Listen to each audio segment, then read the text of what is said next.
Man, you already know what it is. We don't need no more intros. Let's get right into the video, man. We know we're all excited because free agency is only a few days away, man, which rumor has it, the Raiders are in the market to make some moves. Now, I know through my lives, through my videos, the comment sections, the DMs, Instagram, Twitters, I already know that you guys want the Raiders to make a big splash, right?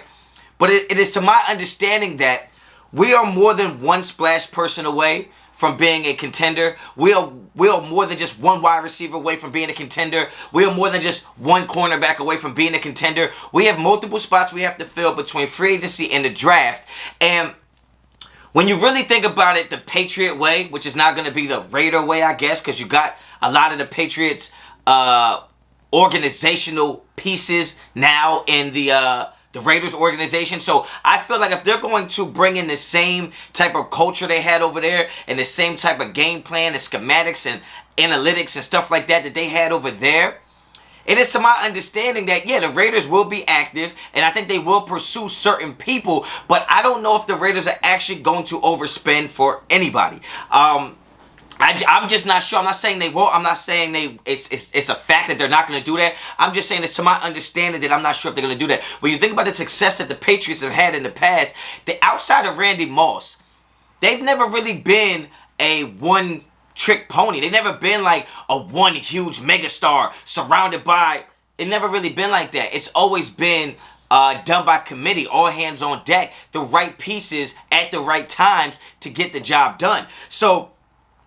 which is why I didn't think the Raiders were really going to be in the market for Davante Adams, whether he got franchised or not, because I don't think that the Raiders organization is irresponsible enough to think that we can just go give all this money to one individual and it's going to change things around. I think they know it's going to take a collective effort of the right pieces, the right gel of guys, the right gel of chemistry to get this thing going in the right direction. And I think that's the Patriot way, and I think that's going to be the new Raiders way when you talk about going into free agency and into this draft. Now, a couple names to keep in mind, I do think the past relationships are going to help in certain instances. When you talk about a J.C. Jackson, when you talk about a Van Noy, I think those are two guys to definitely keep an eye on. I think J.C. Jackson is possible to be a Raider if the Raiders could get the right price for him and kind of get some deals worked out with some other guys. When you talk about when you talk about on the offensive side of the ball, when you talk about a receiver, you could talk about a guy like DJ Chark, who I absolutely love and think would be a perfect fit for this Raiders offense. Another guy that I think would be a perfect fit would be a Christian Kirk. Like, these are guys that if you can get the right price on them, you might be able to work some out with J.C. Jackson and make the money right. We have been freeing up a lot of cap space when you talk about the restructuring of these deals, like Max Crosby getting extensions and stuff like that. Derek Carr maybe getting an extension soon, maybe Hunter I'm not sure, because I always tell y'all, I don't do none of that front office shit. I just give you my opinion on the stuff that I already know and the stuff I'm hearing.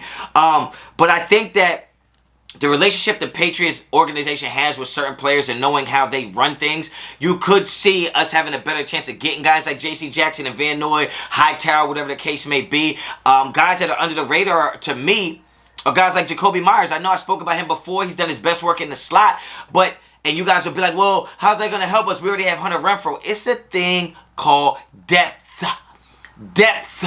That's the real name of the game. When you talk about teams that can win championships, it's teams that have a lot of depth. You have to have depth. If one guy goes down and needs to miss a couple plays, you got to be able to put somebody in who can get the job done. And I think that the Raiders are definitely going to attack free agency to not just think about star players and star power and splashes and impact like that. I think they're also going to be focusing on getting this depth right for this team, because that's going to really be the name of the game going forward, is how much depth do you have at each position. So knowing the Raiders need defensive tackles, knowing the Raiders need linebackers, knowing they need DBs, knowing they need wide receivers, I think it's imperative that the Raiders don't try to go get that splash guy and go get a couple different guys. With that being said, J.C. Jackson's still on the top of my list. With that being said, DJ Chark is still on the top of my list. I know a lot of you guys like Brandon Cooks. That would have to be a trade situation. I don't want to give up anything that can turn into gold for us, any of our draft capital, any of our draft potential, mortgage our future on anybody. So I just want to sit back and I want to read the comments. So get in the comments, man, and let me know what y'all think that the Raiders are going to do. You think the Patriot Way is now going to become the Raider Way? Let me know. If you think this video is absolutely trash, shit, you can let me know that too. Hit me up on Instagram and Twitter, both at Raider Honcho. Subscribe to the channel. Until the next time, Raider Honcho out.